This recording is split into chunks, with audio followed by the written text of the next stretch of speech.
À la mort de mon père, l'un des anciens travailleurs de M. Michaud m'a donné une terre que l'on a cultivée pour nourrir notre famille de 8 enfants et une veuve. Mais après cela, la douleur quand nous avons construit pour valoriser cette terre, pour la mettre correctement en valeur, nos efforts ont été vraiment vains.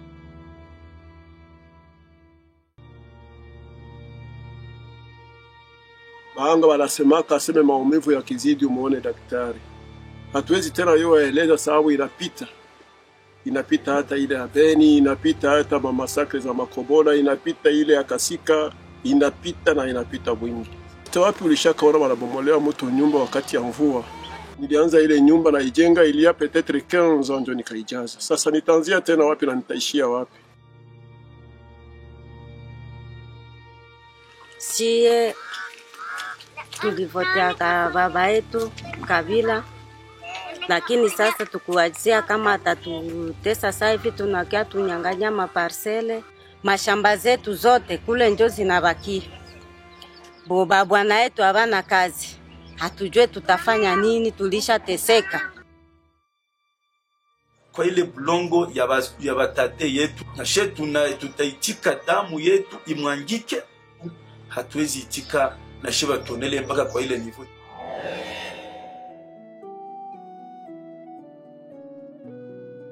C'est depuis janvier 2016 qu'un drame ignoré sévit à Mbobero, village situé à 10 km du centre-ville de Bukavu, en territoire de Kabaré, dans la République démocratique du Congo.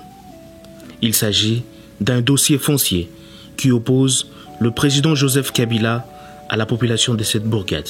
L'acquisition d'une propriété foncière à caractère privé est créée ici à catastrophe, dirais-je, humanitaire, et aux vies malheureusement et aussi de tout le monde, même de l'État qui est censé protéger ses propres citoyens et citoyennes. Parce que même pendant la guerre, la résolution 1612 du Conseil de sécurité des Nations Unies a consacré les 6 violations graves des droits de l'enfant qu'il ne faut pas commettre. Je dis bien même pendant la période de guerre, il est interdit à toute personne ou à tout groupe belligérant de s'attaquer aux écoles et aux hôpitaux. En janvier 2016, 47 maisons ont été rasées par les forces armées de la République démocratique du Congo et la police nationale congolaise sous la supervision des autorités provinciales et de l'épouse du président Kabila. Parmi les 47 maisons démolies, on a eu à déplorer la destruction méchante d'un centre hospitalier moderne, chassant les malades dans diverses directions sans aucune assistance médicale. Tukwa mkazi ilikuwa vipande ya saine, sawa kazi ya kawaida mkongomani. Tukaona ba polisie banapita na gari zao sawa vile kawaida. Tukaona bakuu ya nchi, viongozi wa nchi banafika. Tukaona mama Olive Lembe, njo mama wa kwanza wa nchi. Alikuwa na gari yake na bote benyi kumsindikiza kwa kumulindia usalama. Nyuma ya kidogo tukaona magari za soda benye banavaa sa benye banakuya kuvita na vifaa yote yenye inastahili kwa kupigana vita. Tukawaza kama inawezekana kuko adui mwenye aliingia Mbobero na njo mwenye banakia kutafuta. Donc ils ont commencé par démolir les maisons autour de moi. Et puis, subitement, je suis en salle d'op, je sens le courant est coupé. Parce que le groupe était allumé. Ils ont coupé la ligne. Nous sommes dans l'obscurité. C'était la journée, bien sûr. Voilà. Et le temps de poser la question, on nous dit non, la maison est en train de démolir par les services sociaux. Là où on a entreposé les groupes électrogènes. Et là, j'ai compris que ça devenait sérieux. Et voilà, les militaires sont montés dans la cour, là où nous étions. Ils ont cassé le bâtiment en vitré qu'on avait construit pour recevoir les malades en possession externe. Ils ont cassé toutes les vitres de la maison au rez-de-chaussée. Ils sont montés à l'étage pour casser toutes les portes, mais c'était extraordinaire. Bagonjwa walikimbia, bakulalamika, kila moya akatafuta akimbize maisha. na mwenyeko mserum ataichomola vile, kama garde malade haiko anaenda vile nje atakiana bululuka. Ilikuwa ni mambo ya huzuni sana, benye habangiweza kusimama. Tukabatosha tukabatia ambulance kwa kuwabeba kwa hospitali fasi ingine. Bamoye habakujaliwa neema ya kupona, bali kufia munjia. Entre le 7 et le 10 février 2018, plus de 250 autres maisons furent rasées dans les mêmes conditions. L'école primaire Kachuba, la seule du milieu, a enregistré, à la suite de ces démolitions, plus de 45% de cas d'abandon d'école des enfants dont les maisons ont été démolies et qui vivent dans la traumatisme au vu de graves violations de droits de l'homme qui s'y commettent dans ce petit village surmilitarisé.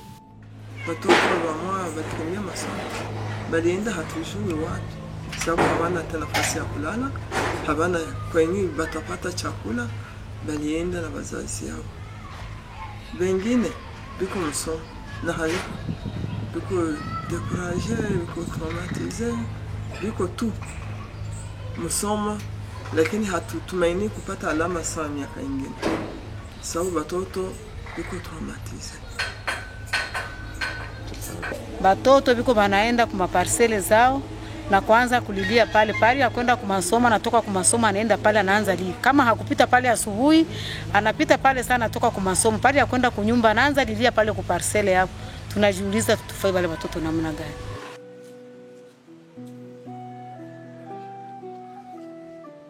Si on a un centre pour aider les filles qui n'ont pas étudié, les mamans aussi. C'est que je peux me rappeler qu'il y a 3 de mes mamans qui étaient enceintes et qui vivaient à Kachuba. Ils ont eu les maisons démolies et ne viennent plus. Nombreuses de nos filles sont dispersées et ne viennent plus. Alors là, ça nous affecte aussi. Par exemple, la petite Evelyne qui a perdu sa maman, elle venait ici. Quand sa maison était détruite, l'enfant était disparu, on ne savait pas. C'est plus tard qu'on a su qu'elle était pourchassée de sa maison. Alors tout ça, ça nous amène beaucoup de soucis. Et ça donne aussi la conséquence sur notre œuvre d'éducation aussi. Plus de 2500 personnes, dont de nombreux enfants, vivent aujourd'hui dans des conditions difficiles. Et pire encore, sans la moindre assistance. Alinunulia nani? Na kama alinunua alikuta watu hawakwake ndani, na kama walikuwa ndani eske aliuliza walifikaka mole na mona gani? Jo ile nilikwambia ya Care d'un Parent. Ila fali basi kwanza ukinunua hata uko tu particulier utauliza hawa watu ebiko ndani aliingia kwa umwai. Na utaongea na habiko bilulu. Wala kama inakupendeza utamwambie bwana mtoke hapa ni kwa nifurahisha nitabafanya hivi na hivi na hivi. Mnaongea trebia iko kinyama sawa hii tunatendewa. Mimi yangu kwanza niko cadastre coutumière. Le cadastre yangu ilipita mno 1996. T'imagines mtu wa 2013 akiniambia ndio anakuwa ya endroit par rapport à 1996. Sijue kwa fasi nyingine kuendeza enda juu baba tate alikuwa pale, baba alikuwa pale, bananiacha mie, sijue fasi nyingine kuendeza enda kwa leo, lakini tunapata ile shida, ile 227 maisons, banaibomola, banasema, banatuambia ni rais. Dès le début, on nous avait demandé de donner nos documents cadastraux au gouvernorat. Nous les avons remis à main propre au directeur de cabinet du gouverneur. Nous citons le professeur Mugambo. Il les a gardés depuis 2012 et on ne savait pas que c'était une ruse pour chercher à faire un faux document antérieur au nôtre parce qu'ils sont venus nous ont rencontrés là. Notre histoire là, c'est une histoire de violation grave des droits de l'homme. D'abord parce que tunabakia tulishangaika na batoto miezi 3 hii tuko tunalala nje tunateseka. Basoda tukipima kwenda hata kuchuma sombe kule banatukimbiza. Ndio hivi she tulishateseka, tunasumbuka, tuko tunalala njala kila siku, hatujue tufanye nini. Mpaka leo tuko nalala nje. Leo ni kuhangaika tu. Kuhangaika kabisa. Hatuna shamba maana ni Mungu tu basi. T'imagine ulikuwa na jamaa pamoja, na wakati aka kachumba kadogo kemi napanga hapa, sitaweza kubakia mule ndani na jamaa. Bibi naye anaenda tafuta ingine fasi kwenye ataketi, na pale naye anabakia pale na jamaa. Na hakuna mtu mwenye anaona mwenjake tena, c'est-à-dire nyumba haiko. Même au niveau du couple, on trouve, parce que les familles d'accueil n'ont pas assez d'espace. Et malheureusement, les mêmes familles sont aussi visées parce que c'est aux alentours même de la première démolition, la deuxième. Alors, socialement, on ne trouve plus même comment trouver à manger parce que les champs sont séquestrés. Sur le plan économique, les gens qui exercent des activités dans la carrière ne peuvent plus y accéder. Sur le plan politique, nous doutons vraiment de ce qui va se passer comme élection, parce que nous disons des gens qui viendront battre campagne à Bouvero, même nos députés qui sont là au niveau national et provincial, qui n'ont même pas pensé à nous dire Paul, la route qui mène à travers nos deux villages, Nkungu et Kambi, est déjà aussi clôturée, de sorte qu'on se demande finalement quelle vie nous allons mener dans l'avenir. En bref, la situation nous amène à une vie nulle, une situation vraiment inhumaine. Il faut situer cet État dans une situation où on considère qu'il y a une violation grave des droits humains parce que les services qui interviennent, même pour la démolition, sont de l'État. Qui autre, et c'est la question qu'on se pose dans ces pays, aurait la possibilité de mobiliser la garde républicaine, l'armée ordinaire, la police, les services de titres immobiliers, les cadastres et qu'en sais-je, mais aussi l'office des routes et l'office des voiries et drainage. Monsieur Joseph Kabila Kabange, qui a acquis une concession qui date de l'époque de la colonisation, donc c'était géré, c'était un domaine qui était un domaine revenant à un propriétaire, un colon qui exploitait cette partie de la terre.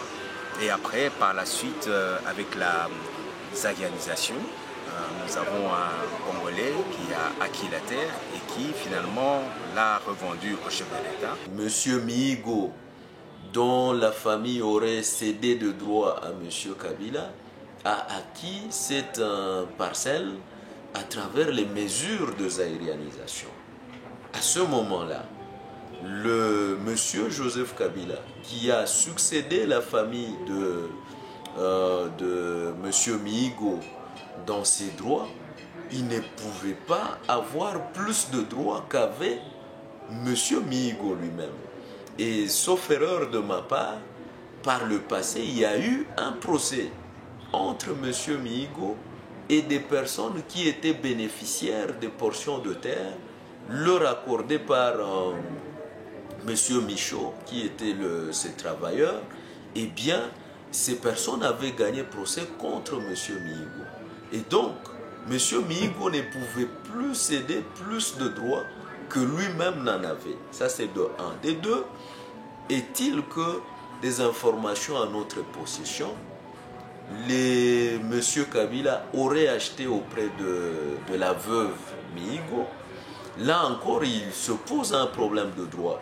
Puisqu'en effet, je dois le rappeler ici, lorsqu'une personne décède, on dit que sa succession est ouverte. En principe, on recourt à l'organisation de la succession afin de désigner un liquidateur qui aura à répondre de tous les héritiers. Et à ce moment-là, lorsque l'un des héritiers, ça donne le droit ou s'arroge le droit de vendre à l'insu des autres, ça peut toujours poser un problème à l'interne. Et c'est ce que nous apprenons malheureusement pour ce qui est de la famille de feu Mihigo. S'agissant de Mbobel, c'est un problème foncier. Ça, c'est le code foncier du Congo. Ce qu'il est convenu d'appeler la loi du 20 juillet 1993, telle qu'elle modifiée à ce jour. C'est ça la loi qui détermine comment on acquiert une terre en République démocratique du Congo. Dans notre loi ici, à partir du moment où une terre est couverte par un certificat d'enregistrement, il sort du régime coutumier. Et donc, c'est Joseph Kabila, c'est son droit aussi, en effet, on ne peut pas le lui dénier, aurait contacté la famille Mihigo ou lui-même pour acheter auprès de lui. C'est son droit. Mais ce que l'on ne comprend pas, c'est que comment on est parti de la concession de M. Mihigo de 18 hectares jusqu'à 220 revendiqués aujourd'hui. Parce qu'on apprend que, y compris la concession Mamboléo est concernée, Mamboléo se trouve à Hombo, à côté du parc. Donc c'est pratiquement presque tout un groupement qui est envahi. Donc nous sommes scandalisés par cette manière de faire-là, parce que l'acquisition des terres n'a pas respecté les procédures et le chef de l'État, il est induit en erreur par ses collaborateurs. Il y a des gens, des fauteurs à nos troubles, que ce soit au niveau du gouvernement provincial ici, du Sud Kivu, mais aussi au niveau de Kinshasa, et des gens qui sont à la base de ces sinistres que nous sommes en train de déplorer aujourd'hui en Mbobero. On s'était posé la question, où était l'urgence? Où était l'urgence d'en arriver à ça? Entre 2016 et 2018, aujourd'hui, il n'y a rien de concret qui a été posé. Face à cette misère de la population, un silence coupable est observé dans plusieurs chefs de faiseurs d'opinion, dans la province du Sud Kivu en particulier, et en République démocratique du Congo en général. Contrairement à la nouvelle dynamique de la société civile qui a haussé la voix pour dénoncer ces violations de droits humains. Depuis 2016, nous sommes très engagés sur ces combats. Nous avons fait de ces combats notre combat à la nouvelle société civile, tout simplement parce que nous avons été scandalisés, nous avons été révoltés par les degrés de la cruauté, les degrés de la méchanceté humaine. Et ce qui se passe de ce côté là-bas ne pouvait pas nous laisser indifférents. C'est ainsi que nous avions décidé, depuis février 2016, d'accompagner cette paisible population d'Mbobero. Nous avons eu à travailler avec elle, à la conscientiser, à compatir avec elle. Nous avons eu aussi à la sensibiliser, à l'éduquer même à certaines notions élémentaires dans la matière de procédures d'acquisition des terres en milieu rural. Et nous avons eu même à faire du plaidoyer. Et du côté de plaidoyer, nous avons eu à faire du plaidoyer auprès des autorités provinciales, que ce soit auprès de l'ancien gouverneur Marcelin Dichambo, sous le règne duquel il y a eu la première démolition en 2016, mais aussi sous le règne du gouverneur Claude Nyamugabo, pendant lequel il y a eu le deuxième et le troisième démolition en Mbobero. Et nous avons eu à rencontrer des hautes autorités nationales, et notamment le ministre national des Affaires foncières, M. Louméa.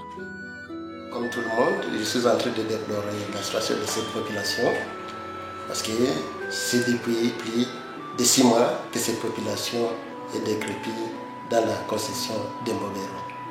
Et là, moi, je suis en train de me dire, est-ce qu'il faut continuer à rester comme ça, en train de regarder? Mais je crois que le chef de l'État qui nous écoute, il est élu comme nous autres. C'est notre chef de l'État que nous avions dit. Et cette population est parmi la population qui avait élu le chef de l'État.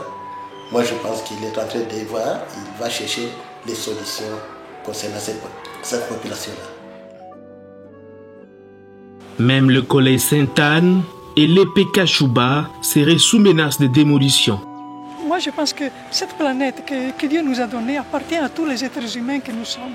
Et nous avons le droit du fait d'y être nés, de vivre dignement. Et nous avons aussi le devoir de permettre aux autres de vivre dignement. Bien sûr, il y a le droit de propriété, mais ce droit s'arrête sur le seuil du droit des autres à vivre. Mais c'est regrettable aussi en même temps parce que ça crée des frustrations dans les chefs de certains acteurs, des défenseurs des droits humains qui ont pris le courage pour dénoncer cet état de choses et qui se retrouvent aujourd'hui sur des situations de menaces et d'intimidation, qui sont obligés même de quitter le pays.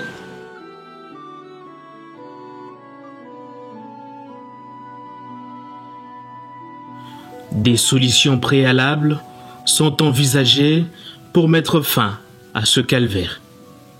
Tutalomba sasa leo wakuu wa nchi warudilie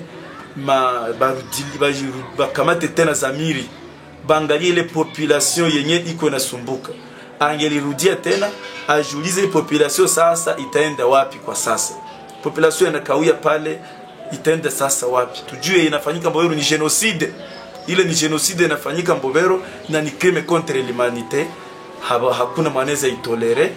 sur le plan international, c'est condamnable. Beaucoup, donc notre grande principale recommandation se résume à une invitation que nous adressons au chef de l'État, au président Kabila, qui est le père, le garant de la nation, qu'il puisse revenir à des sentiments beaucoup plus humains et qu'il puisse enfin, de compte, accepter de rencontrer les victimes de ces démolitions barbares de Mbobero, parce que dans ces dossiers, tous ses collaborateurs n'ont pas eu le courage de lui dire toute la vérité. Il a été roulé dans la farine par beaucoup de ses collaborateurs et nous pensons que parmi les solutions durables, il faut les rencontrer. Mais au-delà de cela, nous sommes en train de solliciter, de plaider qui est mise en place d'une commission constituée de géomètres réellement indépendants et qui vont s'atteler à la reconstitution des limites. Parce que jusqu'aujourd'hui, nous sommes en train nous ne parvenons pas à comprendre comment la concession du chef de l'État, vous voyez ici, nous avons l'acte de vente d'IMA signé par le représentant du chef de l'État, Maître Nkoulou, M. Mihigo Chokola, mais cette concession est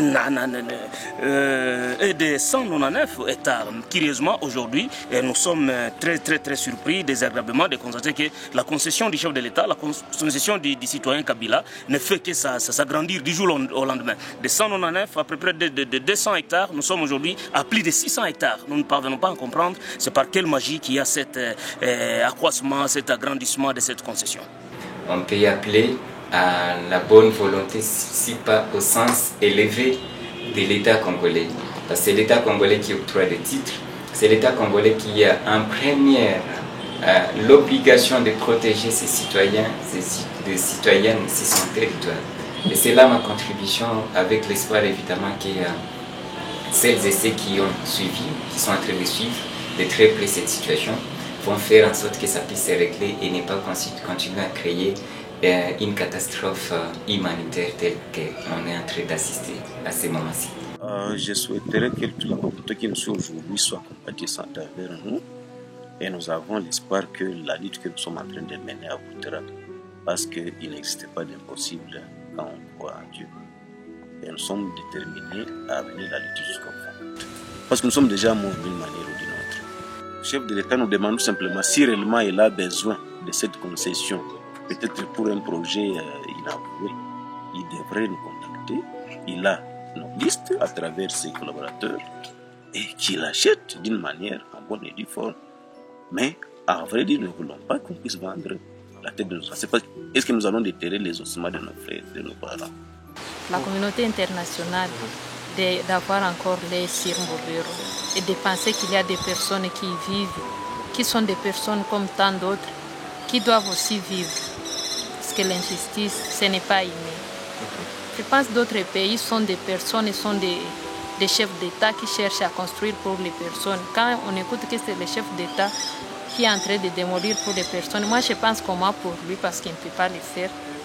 Alors il faut chercher vraiment qui est en train de démolir. Moi je ne crois pas que notre chef d'État peut démolir les maisons pour des personnes. Oui, en fait il faut dire que dans la question foncière d'Mbobero, nous avions eu le temps aussi de continuer avec les plaidoyers, tant sur le plan national qu'international. Nous avons rencontré d'ailleurs Madame Zerugui Laila, qui est la représentante spéciale du secrétaire des Nations Unies en RDC, et nous lui avons vraiment demandé de faire tout pour que les Nations Unies s'impliquent, la communauté internationale. Et elle a promis exactement qu'elle va rencontrer le président Joseph Kabila pour lui parler exactement des problèmes fonciers de Mbobero. Parce qu'elle a estimé que c'est illogique exactement si jamais il y aurait achat. Dans ce sens, il fallait plutôt que Kabila, s'il y a un problème foncier avec ces gens, qu'il soit aussi remis dans ses droits à travers une décision judiciaire, mais aussi, ou peut-être une décision administrative. C'est là qu'elle a dit, elle voudrait très bien les rencontrer à Kinshasa pour lui parler exactement des désastres, des problèmes qui sont en Mbobero et pour chercher, n'est-ce pas, une issue favorable, une voie pacifique que de continuer à des violations graves et massives des droits de l'homme tels qu'ils se déroulent. Je dois vous l'avouer que je ne cesse de parler au gouverneur de la province du Sud Kivu et à son gouvernement même pour qu'il puisse chercher une solution, que cette population se sente à l'aise, que cette population sente que c'est une population congolaise comme tout le monde. Je pense qu'avec les conseils que nous sommes en train de prodiguer, ils vont faire quelque chose. Alors, ce problème d'Mbobero, je ne veux pas l'aborder du point de vue du cadastre à cet égard. Mais je voudrais rester sur le plan des droits humains. Parce que je trouve que ce sont les droits humains qui sont touchés. Quand on arrache à une personne son habitation et les champs dont il vit, c'est la vie qu'on lui arrache. Et avec cela, il y a beaucoup d'aspects qui dégringolent. Par exemple, il y a des familles disloquées, des enfants qui n'ont pas pu terminer l'année, des enfants traumatisés. Il y a des abus de la part de certains militaires qui sont sur place. Alors, vraiment, je trouve qu'il faut réagir. Et si on se tient seulement à l'assistance humanitaire, on n'aura pas répondu au véritable problème de cette population. J'y ai tiré ma vie en Mbobero. J'y ai construit aussi ma maison. C'est une histoire de souvenirs. C'est aussi une histoire de douleur. Une grande histoire de douleur, des graves violations des droits de l'homme que nous avons subies. Comme vous avez acheté chez les autres, comme vous avez acheté chez nous, achetez aussi chez nous.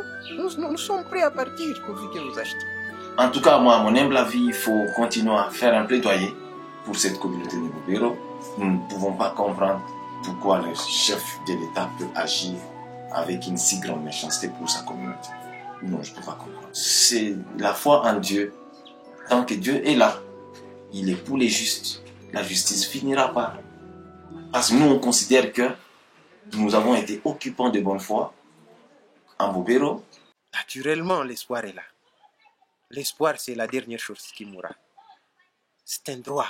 La vérité finira toujours par triompher.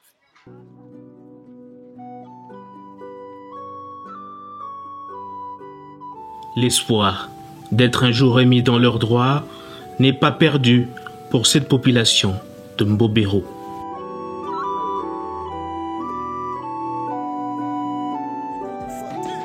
La cité de Mbobero, c'est notre héritage de nos ancêtres. La cité de Mbobero, c'est notre, on peut plus la céder. Disons non. Non. I dream that you get down.